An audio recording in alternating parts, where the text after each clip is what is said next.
목사님하고 한번 인사하시겠습니다. 반갑습니다. 잘 오셨습니다. 한번 인사하시겠습니다. 네, 감사합니다. 오늘 말씀의 제목 같이 한번 읽어보실까요? 지상명령. 다시 한번 시작. 지상명령. 네, 감사합니다. 오늘 예수님께서 하신 지상명령이라고 하는 말씀을 가지고 함께 하나님의 은혜를 나누고자 합니다.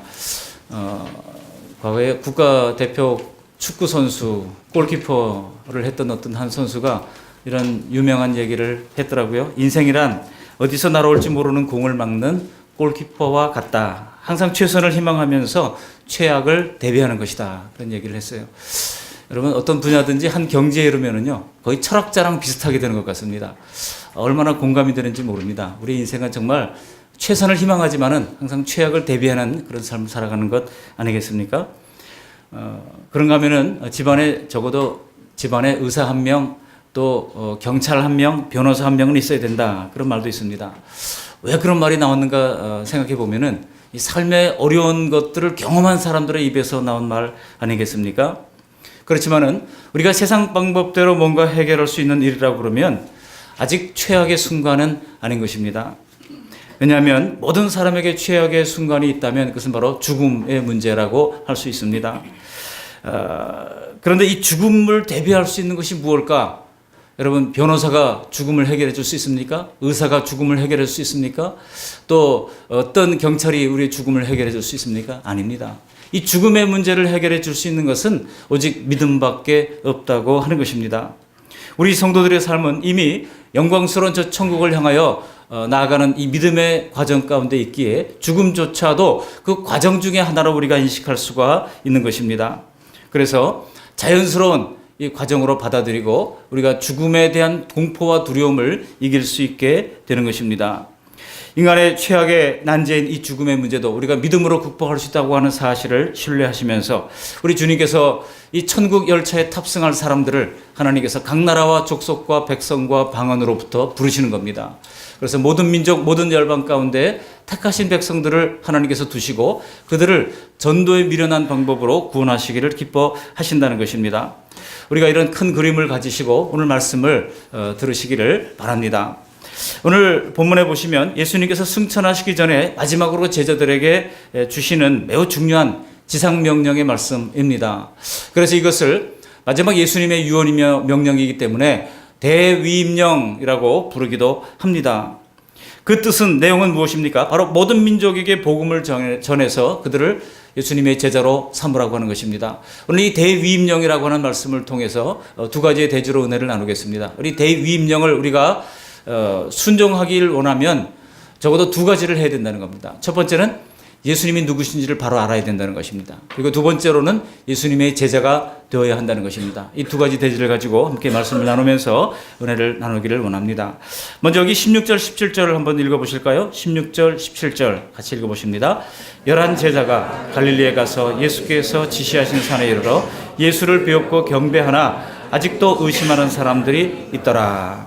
첫 번째 대지는 바로 예수님을 바로 인식해야 한다는 것인데, 특별히 여기 17절을 보시면 거기 부활하신 예수님을 다시 만난 제자들이 예수님을 보고 경배했다고 말씀하고 있습니다. 근데 여기 경배했다고 하는 말은 아무데나 사용되는 말이 아니에요. 오직 하나님께 사용될 수 있는 단어가 여기에 사용되어진 것입니다. 그러니까 제자들이 예수님을 지금 과거처럼 랍비어라고 말하면서 스승으로 대하는 수준을 넘어서서 하나님으로 경배하고 있다는 얘기입니다. 제자들이 예수님과 더불어 사역하는 동안에는 항상 예수님께 나올 때마다 랍비어, 우리에게 기도를 가르쳐 주십시오. 왜 그런지 모르겠습니다. 예. 예. 정신 차리라고 하나님께서 그러시는 것 같아요. 예. 좋으시는 분들 정신 차리십시오. 랍비어 하면서 랍비라고 주님께서 항상 나와서 말씀을 드렸어요. 그랬는데 예수님이 돌아가시고 나서 부활하신 것을 목격한 제자들은 그 다음부터 예수님을 보는 눈이 달라졌습니다. 더 이상 세상의 스승이 아니라 이제는 하늘과 땅의 모든 권세를 가지시고 이 땅에 하나님의 이 성육신하신 모습으로 오신 하나님으로서 예수님을 받아들이게 됐다는 것입니다. 그래서 하나님을 경배하는 똑같은 모습으로 예수님을 경배했다고 말씀하고 있는 것입니다. 이러한 유대인들의 예수님 경배를 우리가 가볍게 생각하면 안 됩니다. 이들에게는 하나님이 아닌 다른 대상을 숭배하라고 하는 당시의 로마 황제의 그런 그 엄미한 명령을 그들은 이 예수님 경배 그 믿음 때문에 정말 목숨까지 바꾸면서 그들은 순교의 대상이 되기까지 하면서 그들은 예수님을 경배하기에 앞장을 섰던 사람들입니다. 지금 제자들이 예수님을 경배했다고 하는 것은 바로 예수님을 하나님으로 인정했다는 것입니다. 우리가 주님께서 주신 이 지상 명령을 성취하기 위해서는 이처럼 예수님을 하나님으로 받아들이는 그런 믿음이 있어야 한다는 것입니다. 여러분, 기독교가 무엇입니까? 기독교는 예수님을 하나님으로 믿는 종교인 것입니다. 근데 여기 17절 하반절을 보시면 이 사람들 가운데도 아직도 어떤 사람들이 있었다고 그래요? 의심하는 사람들이 있었다는 겁니다. 보십시오. 2000년 전이나 지금이나 아직도 의심하는 사람들이 있었다는 것입니다. 여러분, 사람들이 큰 기적을 보면은 다 예수님을 믿을 것 같죠? 그렇지가 않다는 겁니다. 큰 기적을 보면 믿음이 생길 것 같지만 오히려 그게 과연 그럴까 하고 뭔가 이상한 수를 쓴 것이 아닐까 하면서 의혹이 중폭이 되고 그래서 현실과 조화시키기가 대단히 어렵다고 하는 것입니다. 여러분, 천안함 사건이 났을 때 천안함이 아니라 세월호 사건이 났을 때 무슨 잠수함이 부딪혔을 것이다 하고 그런 뭐 텔레비전 다큐멘터리도 나오고 그래서 의심을 키웠잖아요. 근데 건조홀로 보니까 아무런 자국이 없었지 않습니까? 근데 얼마나 많은 사람들이 오도됐습니까?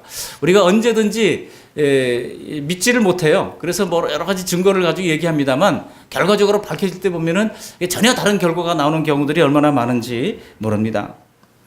마태는 이들의 의심에 대해서 숨기지를 않았습니다.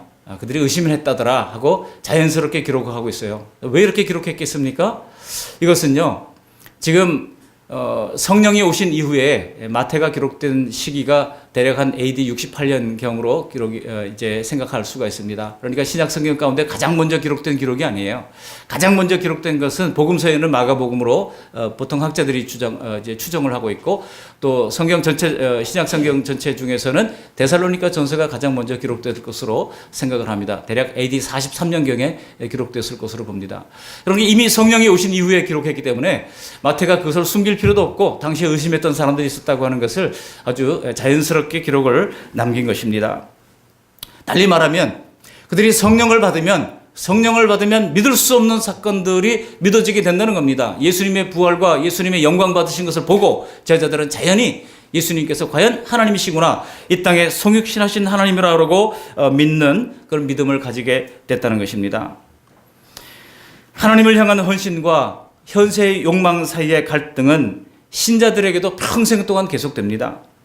성령을 받았다고 우리가 믿는 기기가 되는 것이 아닙니다. 그러나 믿음에 대한 의혹과 주저함은 성령을 받으면 사라지게 되는 것입니다. 성령 받을 때 부활하신 예수님은 나사렛의 한 랍비가 아니라 모든 피조물로부터 경배를 받으실 대상으로 새롭게 우리에게 다가오게 된다는 것입니다. 이게 구원의 역사예요. 이것이 거듭나는 출발인 것입니다. 우리 예수님도 이것을 어떻게 확증해 주십니까? 오늘 18절 말씀을 함께 읽어 보시겠습니다. 정신 차리라고 자꾸 하시네요. 18절 말씀 같이 한번 읽어 보십니다. 시작. 예수께서 나와 말씀하여 이르시되 하늘과 땅의 모든 권세를 내게 주셨으니.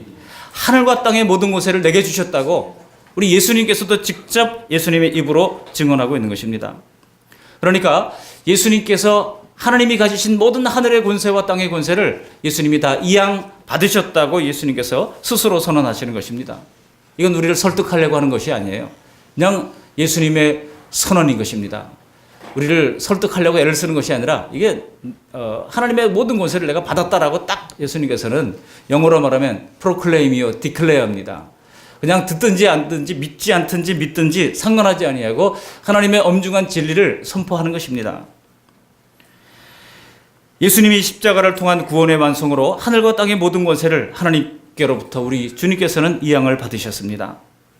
예수님이 제자들과 함께 일하실 때는 우리 예수님께서 한 번도 이런 말씀을 해보신 적이 없습니다. 그냥 철저히 하나님의 뜻에 아들로서 겸손히 순종하셨고 십자가를 지셨습니다. 그런데 오늘 18절 말씀은 이제는 부활하시고 승천하시고 또 다시 오신 예수님께서 이 땅과 천국의 최고의 결정권자가 되셨다고 하는 것을 명백히 제자들에게 알리고 있는 것입니다. 이제 아버지의 모든 권세가 아들을 통해서 행사되기 시작합니다. 당시 제자들에게 이것이 얼마나 중요한 선언이었는지 몰라요.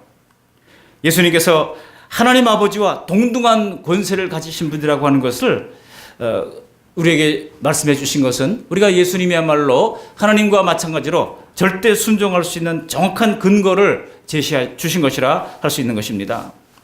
그러니까 예수님께 순종하는 것은 곧 누구에게 순종하는 거예요? 하나님 아버지께 순종하는 것과 똑같다는 것입니다. 근데 예수님께서 이렇게 되실 것을 이미 예수님 오시기 500년 전에 이미 선포한 이제 선지자가 있습니다. 누굽니까? 바로 다니엘 선지자입니다. 다니엘 7장 13절 14절 보시면 이런 말씀이 있어요. 제가 읽어드립니다.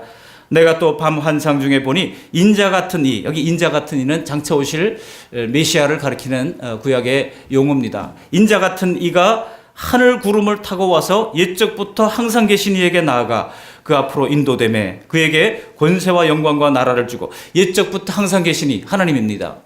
그러니까 인자 같은 이가 하나님께로 가는 그런 환상을 지금 다니엘이 보고 있는 거예요. 그랬는데 옛적부터 항상 계신 그 하나님께서 이제 인자에게 권세와 영광과 나라를 주었다는 겁니다. 그래서 모든 백성과 나라들과 다른 언어를 말하는 모든 자들이 그를 섬기게 하였으니, 여러분 예수님이 오셔서 이제는 유대인의 하나님이 아니라 모든 나라와 백성과 다른 언어를 말하는 언어 종족, 피플 그룹, 그리고 각 나라의 경계를 넘어서서 다 예수님을 믿는 하나님의 사람들이 생겨나게 될 거라고 예언을 했다는 것입니다. 그러면서 그의 권세는 소멸되지 아니하는 영원한 권세요, 그의 나라는 멸망하지 아니할 것이니라. 여러분 너무나 놀랍지 않습니까?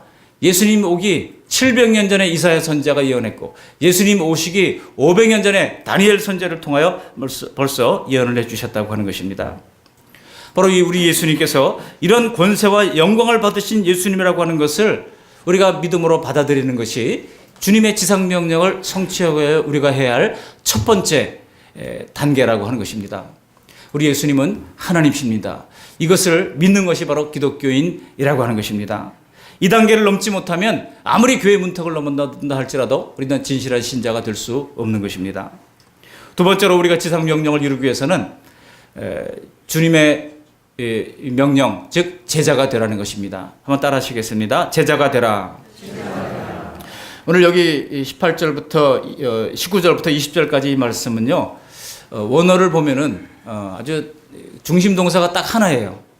원래 우리 본문에 동사를 헤아려 보면은 동사가 5개 정도가 나옵니다. 가라, 제자 삼으라, 세례를 베풀라, 가르치라, 지키게 하라, 이렇게 5개가 나오는데요. 그 중에 주동사는 make disciples, 이 제자 되라 여기에 있습니다. 나머지는 전부 다 분사로 이 제자 되라고 하는 것에 연결되어 있어요.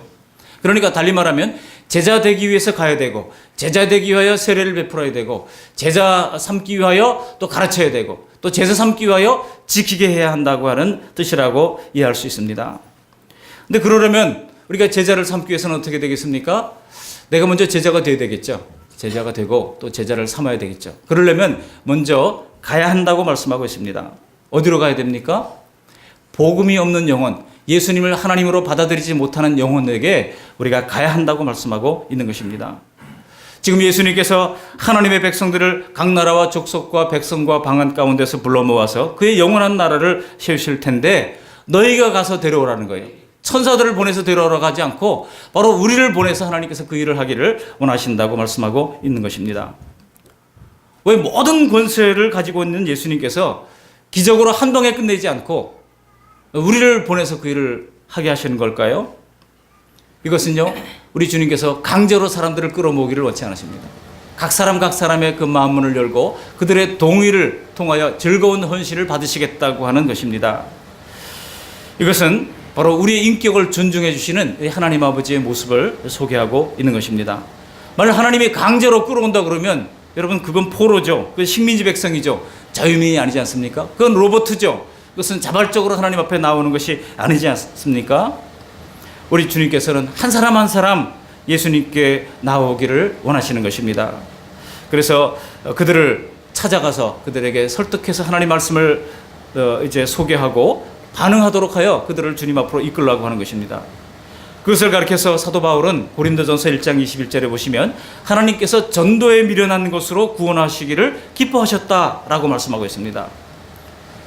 우리 하나님이 단체로 데려오는 거, 그거를 뭐 싫어서 그렇겠습니까? 이미 해보셨습니다. 하나님이 하나님의 백성들을 단체로 데려오는 것은요, 이미 출애굽 시에 200만 명의 하나님의 택한 백성들을 단체로 건져내 보신 적이 있었어요. 근데 그때 어땠습니까? 40년 광야 생활하면서 하나님께 원망하고 불평하고 하나님을 거절하고 하나님이 세우신 지도자들을 반역을 하고 이렇게 했더니 결과가 어떻게 됐습니까? 그 200만 명 중에 단 2명만 빼고 전부 다 광야에서 죽고 말지 않았습니까? 그래서 하나님께서는 그 단체로 데려오는 것 하지 않겠다는 거예요. 우리가 2013년도에 인도네시아 수마트라 섬에 가서 우리 선교지를 방문하고 함께 이제 사역하는 그런 일이 있었죠. 이 가운데도 같이 가신 분들이 많이 있습니다만 그때 가보니까 어때요? 그 수마트라 중부 지역에 보니까 단체로 한 종족 전체가 예수 믿는 그런 일이 있었어요. 가장 호전적인 민족이 독일 선교사 한 분의 헌신으로 말미암아 단체로 다 예수 믿, 그 족장이 다 예수 믿게 되니까 다 따라온 거예요. 다 따라왔는데 이 사람들이 원래 호전적인 민족이잖아요. 근데 여러분 이슬람 지역이 아주 강한 지역이 바로 그 지역이었는데 이슬람 사람들이 교회를 불태우고 방어를 하고 합니다. 근데 이게 호전적인 민족이니까 너희가 나를 불태워? 하면서 이 사람들이 또 이슬람 사원을 불태우고 하는 일들이 막 일어났어요. 워낙 무서운 종족이니까 사람들이 감히 덤비지도 못하고 벌벌 떨어요. 지금 여러분 문제가 많이 나타나고 있습니다. 왜냐하면 복음을 복음대로 받지 못하고 그냥 단체로 받다 보니까 예수님을 개별적으로 인격적으로 영접하지 못한 그 결과가 지금 나타나고 있다는 겁니다. 그래서 이 종족을 재복음화시키는 일을 지금 선교사님들이 애를 써서 하고 있는 가운데 있습니다. 여러분 단체로 오는 것이 좋은 게 아니에요. 우리 그 말씀 교회가 부흥해야 되겠지만은 갑자기 하나님께서 뭐 100명, 200명 한꺼번에 보낸다고 이게 좋은 것이 아닙니다. 제가 기도하는 것은 그저 매년 한 10%씩 그렇게 우리가 다져지고 또 다져지고 그 위에 또 새롭게 하나님께서 보내주신 사람들이 나타나고 이렇게 해가지고 하나님의 교회가 성장되기를 바라는 것입니다. 하나님께서 우리에게 그 일을 하라고 말씀하고 있습니다. 그러려면 우리는 어떻게 되겠습니까? 우리는 먼저 가야 하는 것입니다. 복음이 없는 영혼에게 날마다 다가가야 하는 것입니다. 그렇게 가라고 말씀하신 다음에 두 번째로 주시는 것이 무엇입니까? 바로 세례를 베풀라는 거예요. 가끔 오늘날 이 시대에 세례가 무슨 필요가 있는가? 세례 무용론을 주장하는 사람들이 있습니다. 그렇지만은 여러분 세례는 우리 주님께서 직접 하라고 명령하신 것입니다. 그러므로 세례를 베푸는 것은 매우 중요한 교회의 역할 중에 하나인 것입니다. 지금 학습 세례 교육을 진행되고 있습니다만 우리 학습자들 또 우리 세례받을 대상자들이 잘 훈련을 받고 예수님을 인격적으로 개인의 구주와 주님으로 영접하는 그때가 될 때까지 우리가 애쓰고 힘써서 이 세례 베푸는 일들을 감당해야 하는 것입니다. 존 스토트 목사님이 한국에 오셨을 때에 이분이 90년에 처음 오셨고 99년에 또 한 번 오셨고 그 이후에도 한 번 더 오신 걸로 압니다만 지금은 돌아가셨습니다만은 그때 윤무부 교수님이 홍도 옆에 있는 조그만 무인도에 가서 노랑불이 물대새가 있다고 얘기를 해요. 이분이 새를 워낙 좋아하니까요. 왜 새를 그렇게 좋아합니까? 그러니까 성경에 공중나는 새를 보라 그래서 좋아한다고 그렇게 답변을 하시더라고요. 이분을 모시고 그 새를 보러 갔습니다. 그런데 거기에 거기 집을 짓고 뭐 물고기를 잡으러 온 어떤 사람들이 한시적으로 거기 살고 있는 사람들이 있었는데 해변에 다니는 꼬마 아이가 있는 것을 보고 복음을 전하고 새소식반 하듯이 해변에서 복음을 전하고 이왕 또 여기 존 스토트 목사님이 오셨으니 이 아이에게 한번 얘가 언제 여기 세례 받을지 모르니 한번 세례를 줬으면 좋겠다. 생수병을 따라서 세례를 베풀었던 적이 있습니다. 감동스러운 순간이었죠. 여러분 주님께서는 세례를 베풀라고 말씀하십니다. 이 세례 베푸는 것의 가치를 오늘 제가 집중적으로 다 말씀드리진 않겠습니다만 폄훼해서는 안 되는 것입니다. 주님 다시 오실 그날까지 우리는 가능하면 더 많은 사람들에게 세례를 베풀기 위해서 힘쓰고 애써야 할 것입니다. 그리고 세 번째로 뭐라고 그랬어요? 가르치라고 그랬습니다. 가야 하고 세례를 베풀어야 되고 그 다음에 가르쳐야 제자가 된다는 것입니다. 여러분 가르침을 잘할 때 또 가르침을 잘 받을 때 우리는 하나님의 말씀의 터전 위에 굳게 설 수 있어요. 우리 얼굴이 빛나게 되는 것입니다. 하나님 말씀으로 가득 채워지면 말씀을 읽다 보니까 얼마나 은혜스러운 말씀들이 많은지 몰라요. 여러분 제가 성경을 몇 독 했겠습니까? 굉장히 많이 했잖아요. 그런데도 불구하고 다시 성경을 볼 때마다 야, 이게 이런 말씀이 있었어? 이런 생각들을 하게 되는 경우들이 한두 번이 아닙니다. 우리는 성경을 통해서 성자 하나님이신 예수님의 신분 그리고 흠없이 온전하신 우리 예수님의 인격 그리고 우리에 대해서 연민과 사랑을 가지고 계신 그 주님의 성품 그리고 부활의 의미, 그리고 장차 얻을 영광, 우리에게 주시는 상급, 이런 것들을 하나님 말씀을 통해서 배울 수가 있는 것입니다. 배울 뿐만 아니라 말씀을 잘 배우고 가르쳐야 우리는 제자를 삼을 수가 있다는 것입니다. 그럴 때 성령께서 이것이 과연 우리가 따라가야 할 진리이고 우리가 받아야 할 살 길이라고 하는 것을 깨닫게 하시는 것입니다. 그리고 마침내 진정한 예수님의 제자로 거듭나게 되는 것입니다. 인간관계에서도 믿음이 생기기 위해서는 어떻게 됩니까? 서로 알아가야 되잖아요. 이 사람이 어떤 사람인지. 그래서 이해와 알미 필요하듯이 예수님을 믿는 것도 마찬가지입니다. 당시 제자들도 인간적으로 예수님의 인격과 행동을 가까이서 보고 3년 동안이나 같이 밥 먹고 같이 교제하면서 예수님을 체험적으로 알아가게 되면서 단순한 랍비가 아니구나 하는 것을 그들이 깨닫게 되지 않았습니까? 하나님 말씀을 배워야 합니다. 교회에서 말씀 훈련이 있다고 그럴 때 적극적으로 참여할 수 있기를 바랍니다. 제가 섬겼던 선교단체가 과거에 사랑의 교회 그 교육관을 좀 우리가 시내 중심가에 좀 우리도 건물이 좀 하나 있어야 되지 않겠습니까? 우리 공간이 없습니다라고 얘기를 했더니 오카노 목사님이요, 사랑의 교회 수양관이 이것저것 많이 있어가지고 당시에 지금 새 사랑의 교회 말고 옛날 사랑의 교회 주변에 거기 영동 프라자라고 하는 그 복합 상가가 있었는데 그 상가 안에 뭐 1층, 2층, 3층, 5층 지하 할 것 없이 여러 군데 공간 나는 것마다 자꾸 빌려가지고 저 제1교육관, 제2교육관, 뭐 중등부실, 고등부실 하면서 많이 만들어 놨었어요. 근데 너무 이게 문화발식으로 많다 보니까 이거를 줄이려고 막 하는 거예요. 줄이려고 할 때 그 사랑의 교회 섬기던 우리 고직한 선교사님이 그 오카노 목사님한테 얘기를 했어요. 이거를 IBP 좀 주십시오. 정리할 때 주십시오. 그랬어요. 그래가지고 사랑의 교회가 취득한 가격의 절반 가격에 줬습니다. 그 절반 가격이 얼마냐? 당시 시세가의 한 5분의 1 정도의 가격으로 한 130평 정도 되는 공간을 우리에게 줘서 사용할 수가 있었습니다. 근데 우리가 2층에 있었는데요. 그 3층에도 어떤 불교가 들어온 거예요. 사랑의 교회가 그 공간을 다 이제 정리를 하는 과정 가운데 그 공간에 불교가 들어온 거예요. 뭐가 들어온지 아십니까? 능인선원이라고 하는 게 들어왔어요. 지광 스님이라고 하는 스님이 거기에 들어와가지고 그 강남에 유복한 그 아줌마들을 대상으로 불경을 가르치더니 급성장하기 시작했습니다. 500만 원에 월 15만 원 그렇게 내면서 들어왔던 그 조그만 이 불교가, 그래서 우리가 늘 얼마나 많이 기도했는지 몰라요. 거기 드나들면서 하나님 저 불교 여기서 나가게 해달라고 기도했는데 나가긴 나갔어요. 망해서 나간 게 아니라 잘 돼서 나가더라고요. 그런데요, 왜 잘 됐는가? 그 지광 스님이 거기 왔다 갔다 하면서 오카노 목사님하고 만나지 않았겠습니까? 그 오카노 목사님이 그런 얘기를 하시더라고요. 그 지광 스님이 하는 얘기가 자기가 보니까 불교가 이게 엉터리다라는 거예요. 이 불교가 너무 기복 불교로 빠져 있어가지고 이 사람들에게 불경을 가르쳐야 되겠다 하고 사람들을 불교 제자 훈련을 하기 시작한 거예요. 그러면서 자기한테 이런 고백을 했다는 거예요. 제가 사실은 사랑의 교회 제자 훈련 벤치마킹 한 겁니다. 그 얘기를 했다는 거예요. 여러분 보세요. 불교도 그렇게 벤치마킹 해가지고 사람들에게 그냥 복 받기 위해서 비나이다 하던 사람들을 불경을 가르치기 시작하니까 아줌마들이 승복을 입고 바인더를 끼고 하나님 말씀, 불경이죠. 하나님 말씀에 불경 공부하느라 그렇게 막 다니다 보니까요. 이게 유행이 돼가지고 지금 포이동으로 옮겨가지고 건물 잘 짓고 엄청나게 커졌습니다. 24만 명의 신도를 거느리는 한 종단보다도 커지는 그런 이제 성장이 있었어요. 여러분, 이 능인선언은요, 오늘 주시는 이 예수님의 말씀대로 한 거예요. 가르치는 일들을 잘했다는 겁니다. 근데 정작 막상 이 귀한 말씀을 받은 한국 교회는 거꾸로 기복종교가 되어버리고 말았습니다.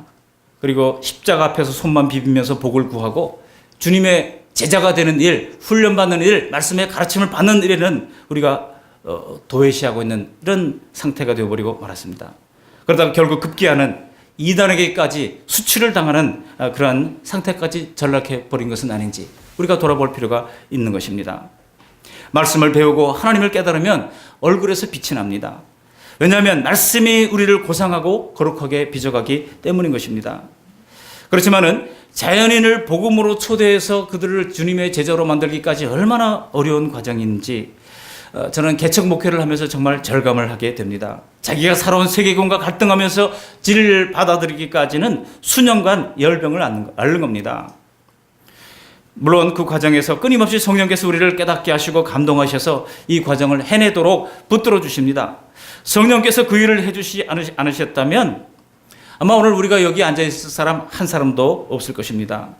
우리가 주님의 제자가 되기 위해서는 자기가 따르고자 하는 분이 누구신지를 알아가는 과정이 반드시 수반되어야 합니다. 그렇게 전인격적으로 우리가 판단을 하고 스스로 하나님을 믿기로 선택한 사람들만 주님의 제자가 될 수 있습니다. 예수님이 그러셨잖아요. 누구든지 문을 열고 누구든지 내 음성을 듣고 문을 열면 내가 그에게로 들어가 그는 나로 더불어 먹고 나는 그로 더불어 먹으리라. 그런 말씀하셨어요. 여러분, 누가 문을 연다고 말씀하고 있습니까? 주님이 엽니까? 내가 엽니까? 문을 열면 내가 그에게로 들어가. 여기서 내는 예수님이잖아요. 문을 누가 여는 거예요? 내가 여는 겁니다. 우리 주님께서는 강제로 우리 문을 열지 않아요. 내가 문을 열 때까지 우리 주님께서는 계속 두드리고만 계십니다. 내가 서서 두드리노니 그랬어요. 우리 주님께서는 강제로 열지 않습니다. 인격적으로 우리가 예수님을 알고 믿음으로 반응하고 자발적으로 주님 앞에 문을 열고 주님을 영접할 때까지 주님께서는 두드리고만 계시는 것입니다. 그러므로 이 제자를 삼는 이 과정은 한 사람이 스스로 판단하고 감화를 받고 제자가 될 때까지 우리 주님께서 무한한 인내를 통해서 우리 마음을 두드리고 계신다고 하는 것입니다. 그때까지 우리가 어떻게 되겠습니까? 말씀을 배우고 말씀을 가르치는 이 일을 주님 오실 때까지 해나가는 우리 그 말씀 교회가 되어야 할 것입니다. 더 나아가서 해야 할 것이 있습니다. 네 번째로 해야 할 것이 무엇입니까? 주님의 제자가 되기 위해서는 해야 될 것은 지키게 하는 것입니다. 여기 20절 말씀 다시 한번 함께 읽어보시겠습니다. 내가 너에게 분부한 모든 것을 가르쳐 지키게 하라. 볼지어다 내가 세상 끝날까지 너희와 항상 함께 있으리라 하시니라. 가르치는 것에서 끝나면 문제가 돼요. 가르치는 것으로만 끝나면 머리는 알아요. 내가 그거 다 알아. 다 들어봤던 거야 하고 그 다음에 들을 생각을 하지 않습니다. 중요한 것은 지키게 하는 단계까지 나가야 한다고 하는 것입니다. 우리가 아무리 좋은 소원과 결심이 있다 하더라도 그것을 우리의 죄성을 이기면서 지키는 것은 쉽지 않습니다. 작심삼일이라고 하는 말이 왜 나왔겠습니까? 그만큼 지키기가 어렵다는 것 아니겠습니까? 신앙은 선한 일을 할 수 있는 습관가지를 포함하는 것이 바로 신앙입니다. 로만 캐톨릭 교회가 선한 행동을 자꾸 강조를 하다 보니까 믿음으로만은 구원을 받을 수 없다고 하는 교리를 만들어냈어요. 그래서 선행이 있어야 된다. 이 선행이 없으면 구원에서 탈락된다고 주장을 합니다. 그래서 성인들처럼 공적이 많아가지고 공적이 많은 사람들의 그 공적을 잉여 공로라고 얘기를 합니다. 그래서 여러분, 캐톨릭에서는 매일매일 1년 365일 성인들의 날을 정해놨어요. 그래서 이 공로가 많은 성인들 앞에 빌 수가 있습니다. 왜냐하면 나의 부족한 공로를 그 잉여 공로를 가지고 있는 성인들로부터 받아서 그러면 연옥에 있는 영혼들도 천국으로 갈 수가 있다고 하는 것이 이 캐톨릭의 교리입니다. 그래서 사람들이 하나님께만 기도하는 것이 아니고 마리아한테도 기도하고 성인들한테도 기도를 하는 거예요. 그러다가 나중에 급기야 면죄부라고 하는 것까지 만들어서 돈을 받고 그것을 팔게까지 타락을 하게 됐던 겁니다. 남아있는 성인들의 공로를 돈 주고 사서로도 구원을 받겠다는 것이죠. 이런 비성경적인 타락한 종교 노름에 격분한 이 마틴 루터가 1517년 드디어 이제 분열이 일어나가지고 비텐베르그 대학의 북문에다가 95개 조항의 반박 성명을 발표를 하고 종교개혁의 불씨를 당기게 됐던 것입니다. 그렇게 하여 드디어 개신교가 탄생하게 된 것이죠. 그래서 마틴 루터는요, 인간의 어떤 선행도 구원의 조건이 될 수 없고 오직 예수 그리스도의 속죄를 통해서만 구원을 받는다고 하는 것을 평생 동안 가르쳤습니다. 착한 행실이 아니라 오직 믿음으로 우리는 구원을 받는다고 하는 사실을 선포한 것입니다. 그런데요, 마틴 루터는 개인적으로 참 불행한 인생을 살았습니다. 그가 비텐베르그 대학에서 이 가톨릭의 공로주의를 타파하기 위하여 날마다 입술만 열면 믿음으로 구원을 받는다, 믿음으로만 충분하다라고 강조를 했습니다. 그런데 그렇게 수십 년 동안 강조를 하다 보니까 이 종교개혁의 중심지였던 이 비텐베르크의 시민들이 신앙훈련을 받을 생각을 하지 않는 겁니다. 믿음으로만 충분한데 뭘 자꾸 받아, 이렇게 생각했던 거예요. 그래서 신앙생활에 방종하고 삶이 엉망으로 타락해버리는 일들이 일어나게 됐다는 겁니다. 그래서 마틴 루터는요, 설교 시간에 졸거나 딴짓하고 있는 사람들을 볼 때 격분을 해가지고 설교를 하다가 중간에 나가버리는 일도 있었다고 기록을 하고 있습니다. 그래서 마틴 루터가 노년에 그 도시를 떠나고 싶어 했다고 전해집니다. 수십 년간 아무것도 안 하고 방종한 신앙생활의 습관은 그가 심지어 모태 신앙을 가지고 태어났다 하더라도 그 신앙은 그를 변화시킬 수 있는 능력이 없다고 하는 거예요. 왜 그렇습니까? 복음을 전하고 세례를 주고 성경대로 가르쳤지만은 뭐를 못했어요? 마지막 단계를 못했다는 거예요. 그게 뭡니까? 지키게 하는 일을 못했다는 거예요. 여러분, 오늘 말씀을 뒷부분을 여러분 도외하지 마시기를 바랍니다. 왜냐하면 제자는 그냥 되는 것이 아닙니다. 뒷부분까지 다 되어야 완전한 제자로 우리가 거듭날 수가 있는 것입니다. 이렇게 말씀대로 따르는 것은 부단한 훈련과 자기 부인의 과정을 필요로 합니다. 강한 훈련만이 사람을 강한 주님의 제자로 변화시킬 수 있는 것입니다. 우리 고 오카노 목사님도요, 평생 제자 훈련에 일생을 바쳤지만은 그분이 나중에 이런 한탄을 했어요. 내가 제자 훈련을 많이 했지만 참 한편으로는 내 제자 훈련이 실패한 것 같기도 하다. 그런 얘기를 사석에서 했어요. 왜 그렇습니까? 사람들이 변하지를 않는 거예요. 알기는 아는데 머리만 커가지고 변하지 않는 그런 모습을 보면서 탄식을 했다고 하는 것입니다. 여러분, 그래서 오늘 마태복음에 보면은 마태복음은 지키라고 하는 교훈이 얼마나 많은지 몰라요. 산상수훈이 다 그런 거 아니겠습니까? 그래서 우리가 지키라는 내용을 가르칩니다. 빛과 소금이 되라고 말씀하고 있고, 원수를 사랑하라고 말씀하고 있고, 구제할 때도 은밀하게 하라고 말씀하고 있고, 남을 비판하지 말라고 말씀하고 있고, 더 겸손하라고 말씀하고 있고, 기도 생활도 티내지 말고 기도하라고 말씀합니다. 이런 것들을 지키라고 강조하고 있는 것입니다. 이것들은 하나님의 자녀들이 세상 속에서 세상을 이끌어 나가야 할 방법들인 것입니다. 우리가 이런 것이 없이 세상 사람들과 똑같다고 하면 무엇으로 사람의 마음을 감동할 수 있겠습니까? 무엇으로 그들의 마음을 움직여서 사탄으로부터 그들을 빼내올 수 있겠습니까? 기독교 윤리실천운동에서 발표한 것에 보면은 우리 사회에서 2명 중 1명은 50%가 넘는 사람들이 교회를 신뢰하지 않는다, 이렇게 답변을 했다는 겁니다. 교회가 왜 이렇게 한국 사회 속에서 주류가 되던 한국 교회가 지금 이 사회 이 주변으로 빌려나게 됐습니까? 왜 교회가 이런 평가를 받게 됐을까요? 예수님의 교훈대로 가르쳐서 지키게 하지 못했기 때문입니다. 우리가 계명대로 살려고 애쓰고 노력하는 것이야말로 말로만 되는 게 아닙니다. 조나단 에드워드처럼 애쓰고 노력하고 기도하며 스스로를 하나님 앞에 엎드려 간절히 기도하면서 자신을 복종하는 그런 과정이 필요하다라고 하는 것입니다. 만일 교훈대로 살려고 애쓰는 자기 자신을 우리가 볼 수가 있다고 그러면 내가 정말 예수님의 진짜 신자가 맞구나, 우리가 이렇게 생각을 할 수가 있습니다. 성도, 그리고 하나님의 자녀, 그리고 제자, 이 말들은요 다 같은 말이라고 할 수 있습니다. 그러므로 나는 하나님의 자녀는 되겠는데 제자는 되기는 싫습니다 라고 하는 말은 성립되지가 않습니다. 하나님의 자녀만 되고 제자가 되지 않겠다? 이것은요 잘못된 것입니다. 구원의 역사는, 만약 우리가 그런 생각만 가지고 있었다면 구원의 역사는 더 이상 선포되지 않고 2000년 전에 끝났을 거예요. 2000년 전에. 그러나 분투하고 노력하는 사람들의 그 애씀으로 말미암아 이 복음이 계속해서 흘러내려오고 오늘날까지 이어지게 된 것입니다. 수많은 기독교에 대한 핍박이 있어서도 여전히 교회는 살아남아서 전 세계 열방을 구원하는 구원의 이제 도구로 쓰임받고 있는 것입니다. 우리 그 말씀 모든 성도님들은 주저하지 말고 주님의 이 부르심을 따라서 제자가 되는 일에 헌신할 수 있기를 바랍니다. 그래서 예수님의 제자, 여러분 예수님의 제자예요. 어떤 개인의 제자, 어떤 유력한 사람의 제자가 아닙니다. 엄경 목사의 제자가 아니에요. 어떤 유력한 유명한 목사님의 제자가 되라고 말씀하지 않습니다. 또 제자를 삼으라고 그럴 때도 내 제자를 삼으라고 그러지 않았어요. 예수님의 제자를 삼으라는 것입니다. 여러분, 그러기 위하여 우리가 많은 것을 희생해야 되는 것처럼 느낄 수도 있습니다. 예수님의 말씀처럼 겉옷을 달라 하면 속옷까지 주라 그러잖아요. 이게 어디 쉽겠습니까? 그렇지만 여러분, 이 말씀이 모든 것을 양보하고 빈털터리로 살라고 하는 주님의 말씀이겠습니까? 아닙니다. 말씀을 지켜서 본성적인 욕심을 버리고 살면 주님께서 나머지 삶을 보장해 주신다고 하는 약속 아니겠습니까?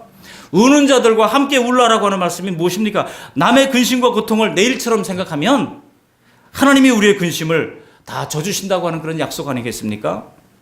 우리가 자식들에게 남에게 양보하라고 가르치는 것은 왜 그렇습니까? 잃는 것보다 얻는 것이 더 많기 때문에 우리가 자녀들에게 그렇게 강조하는 거잖아요. 예수님의 교훈대로 우리를 부단히 연단하고 훈련하는 일은 나 자신에게 가장 큰 힘이 되는 것입니다. 예수님은 우리에게 무거운 짐을 지우려고 우리를 부르신 것이 아니에요. 오히려 예수님께서는 우리에게 이렇게 말씀하십니다. 수고하고 무거운 짐진 자들아 다 내게로 오라. 내가 너희를 쉬게 하리라. 우린 그 말씀을 참 좋아하잖아요. 근데 그 다음 구절이 뭐라고 그랬어요? 마태복음 11장 29절 30절 제가 읽어드립니다. 나는 마음이 온유하고 겸손하니 나의 멍에를 메고 내게 배우라. 예수님의 멍에가 있다는 거예요. 여러분 신앙생활하면서 멍에가 있습니까? 없습니까? 특별히 직분자들에게 멍에가 있습니까? 없습니까? 기도의 멍에, 또 헌금의 멍에, 또 책임져야 할 여러 가지 많은 직분의 명예, 또 직책의 멍에들이 있잖아요. 그것들을 우리가 감당해야 하는 것입니다. 그러나 주님께서 이렇게 말씀하셔요. 이는 내 멍에는 쉽고 내 짐은 가벼움이라 말씀하고 있습니다. 우리 주님께 날마다 배우면 주님께서는 그 짐도 넉넉히 지고 갈 수 있는, 가볍게 지고 갈 수 있는 그런 은혜를 우리에게 베풀어 주신다고 약속하고 있는 것입니다. 예수님의 제자가 되는 복된 짐, 여러분 이것을 벗어 던지지 마시기를 바랍니다. 더 나아가서 예수님의 제자 삼는 영광스러운 짐도 기꺼이 지는 우리 모두가 될 수 있기를 바랍니다. 오늘 본문의 마지막 절에는 예수님께서 세상 끝날까지 내가 너희와 항상 함께 하시겠다 약속하십니다. 여기 20절 말씀 보시면은요, 세상에는 끝이 있구나 하는 사실을 먼저 알 수가 있어요. 그렇지만은 우리가 제자가 되고 제자를 삼는 삶을 사는 동안에 예수님께서 모든 것을 책임지고 함께 해주시겠다고 약속하고 있는 것입니다. 그렇게 살아가는 것이 진정 이 땅의 삶의 축복이고 영원한 천국 백성이 되어서 영광을 누리며 사는 유일하고 복된 길인 줄 믿으시고 다 같이 함께 주님의 제자가 힘써 되시고 제자 삼는 사역을 살아가시기를 주님의 이름으로 축원합니다. 아멘. 고마우신 하나님 아버지, 오늘 귀한 주님의 말씀을 들었습니다. 주님의 지상 명령을 이루기 위하여 예수님이 누구신지를 바르게 인식할 수 있도록 은혜를 베풀어 주시고 제자가 되기 위하여 하나님 먼저 가게 하시되 복음이 없는 영혼들에게 가게 하시고 또 하나님 5대양 6대주 땅끝까지 열방까지 갈 수 있도록 도와주시고 가지 못하면 보내는 일을 기쁨으로 동참할 수 있도록 은혜를 베풀어 주시며 또한 세례를 베풀고 가르치게 하시고 또 지키게 할 수 있도록 은혜를 내리워 주시어서 세상 끝날까지 임마누엘로 동행하시는 주님을 신뢰하면서 마지막 시대 전도와 선교의 지상 명령을 잘 감당할 수 있도록 은혜 베풀어 주시옵소서. 예수님의 이름으로 감사하며 기도합니다. 아멘.